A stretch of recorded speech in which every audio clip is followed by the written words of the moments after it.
everybody. Welcome to Season 2. We're officially coining this of the Talkin Joe's podcast. My name is Ethan Herzog, joined alongside Josh Stanley. And we've got a pretty big season preview coming up for the Hamilton Joes coming up at the 2026 season, coming off of a 24-win season last year, fell in the league final. And I think there's a lot of high expectations for this team just all around. Yeah, coming one game away from winning the title. Hopes are going to be really high this year.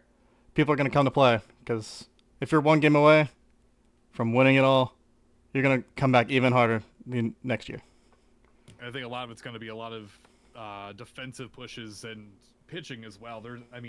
Looking up and down this roster, you were at the practice game yesterday and saw a whole lot of speed. So we're going to have plenty of offense, and we'll get to some more of that here in a little bit too. But we've also got three returning guys, all different pitchers: Dean Brown, Dylan Kaiser, and Dale Ellis, who you all saw in 2025.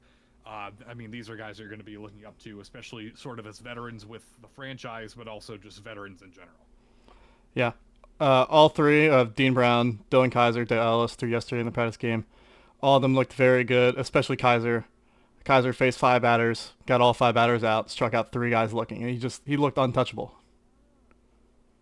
It's and to continue kind of talking about these pitchers too. There's a whole fleet of pitchers, if you will. We've kind of been talking about this one guy who we won't see for a little bit. He's still playing in the Ohio State tournament for right now as a senior in high school. But Caleb Drisson, if you don't know the name, you should probably learn it. He's an 18-year-old that throws a 91-mile-an-hour fastball. He's currently at Baden High School with the Baden Rams, who are in the state tournament, as I mentioned, and also committed to play with the Miami Redhawks. Spent some time playing on the San Diego Padres scout team. He is he's a baller, like through and through. I don't think I've ever seen a kid throw 91 miles an hour as a senior in high school. 6'4", 220. This is a dude. This is a grown man. Quite the definition of a guy. He's thrown 60 innings this year, 60 strikeouts, casual .45 ERA, only walked 11 guys. Like, he is going to be a stud, not only for this team, but for Miami and wherever he decides to play next. I'm excited to see this kid play. And he's thrown 172 strikeouts through his career in high school. He's only played 3 years in high school as well at the varsity level.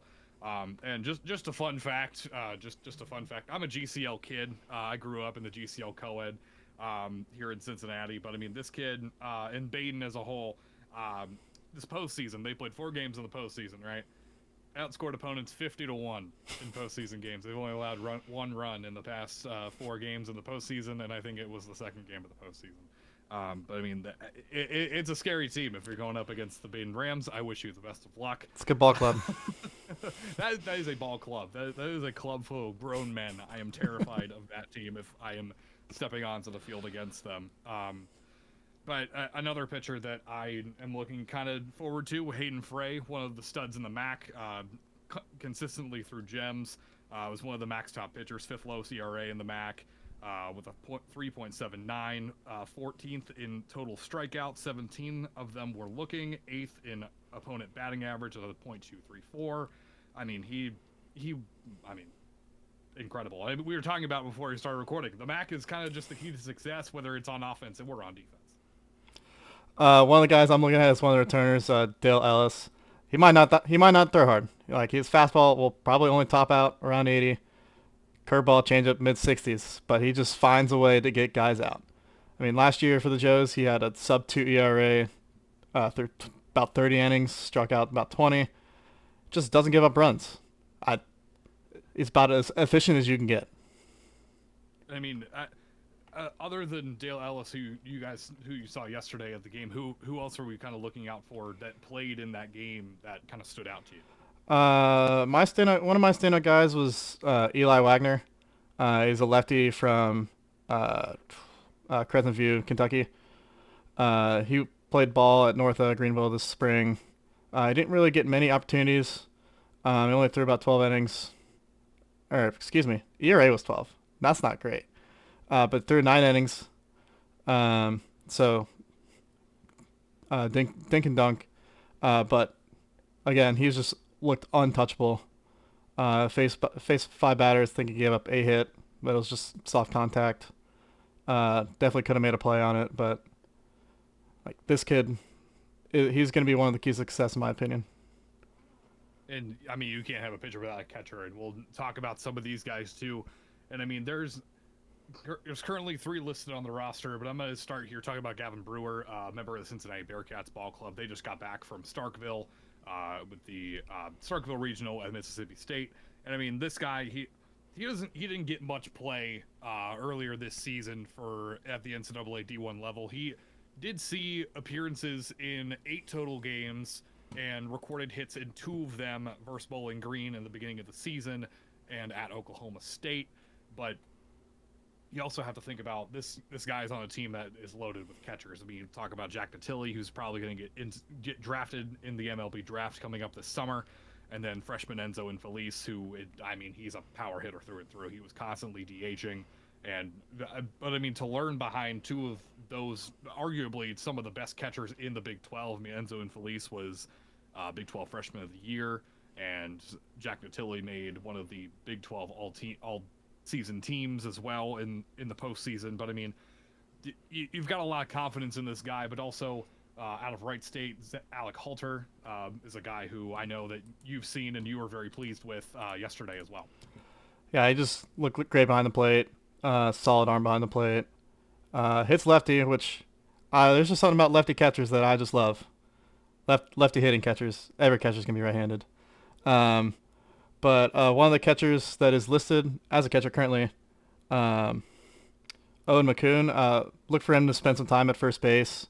Was an outfielder before he was an outfielder and a catcher in high school, so maybe look for him to get in the outfield because he is a great hitter. In the practice game, he had about 4 at bats. Only got out in one of them. It was a ground ball to first. But other than that, walked all 3 times, stole 3 bags. Like this kid he's got wheels. Every time he gets on, he is a threat on the base pass. He will cause chaos. And I mean that I remember that was what you were talking about a lot. I mean, there's a lot of speed. There's a lot of offense that's going to be generated with this team. And I mean, you look at some of the guys who can steal a base, but also some of the guys that have a lot of plunk, that have a lot of power. Eric Fleetwood comes to my mind. We were talking about him when we met a couple days ago when we were setting things up over at the ballpark. But I mean, that guy, he comes from the NJCAA Region 4 level, 14th in RBIs in the league. Batted 500 on the season with 9 home runs and 43 RBIs. I think he's probably going to be the guy that's a lot of guys are going to get on base, and he's probably going to be the one to drive them back in and score a lot of runs. One of the guys I'm looking at is Brady Bowen, third base from Akron. At Akron, he absolutely tore it up this year. Hit just under 400. Basically one dotted, an OPS, couple home runs, good amount of runs, good amount of RBIs. He will probably be your everyday third baseman, no questions asked. He just looks so smooth in the infield. Works the count every single at bat if he doesn't find his first pitch. He's just like that is hard-nosed ball player. We'll move from the infield to the outfield, and I'm just taking a look. Who really stands out to you out of these guys that you think you're going to be seeing a lot chasing the fences and looking for those balls out deep? For me, I'm looking at Parker Falkenstein. He played his ball at Red State. Another MAC guy. Shocker. Didn't have a great year in the MAC, but he had a lot of great at-bats. Fields his position really well. And again, another speedster. That's a guy who will get you a bag. He will be dancing on those bases. Right. Well, then what's our over-under on the season for stolen bases as a team? I feel like we're probably looking high 70s, even 80s at this point if we're going to... with about 40 games, I would go around maybe 120, which would put you at 3 a game. I can see it. I think we'll see it. It's gonna be fun. It's gonna be a fun season in 2026. And I mean, we're coming up against the. Hang on. Gotta pull it back up. Oh no. All right, here we go. We're coming up against the Grand Lake Mariners. That is our opening series of the year. A repeat of last season when, or excuse me, a repeat of last season when in June they would face the Joes in three, starting out at home, coming down to Hamilton, then going back up to Michigan. Um, the Joes would take one game out of that series, 13-6, but the opening and closing games of the series would lose 16-5 and 5-1. So with against a team that would end up going 10-27-3 overall. I mean, I think there's a little bit of bad blood here between these two teams. I mean, especially too with there is that sour taste in the Joe's mouth. They want to come out swinging after losing in the final last season, even though it may not have been to the Grand Lake Mariners. There's still a little bit of a push to start out the season hot and just keep the season rolling, just like they did last year. I think one of the keys to success is just limiting teams to about 3 to 5 runs. I think this team will have plenty of offense this year, especially with stolen bases. There should be a guy in scoring position practically every inning, as long as the second guy gets on. Like, someone's gonna get you a bag. All you gotta do is knock him in. So if you can play 9 innings of ball, stay below 5 runs for the opposing team, you're gonna win a lot of games. It's a chase to make it back to the finals, and it's going to be a great game, especially coming up on Friday. The home opener is on Friday at Foundation Field.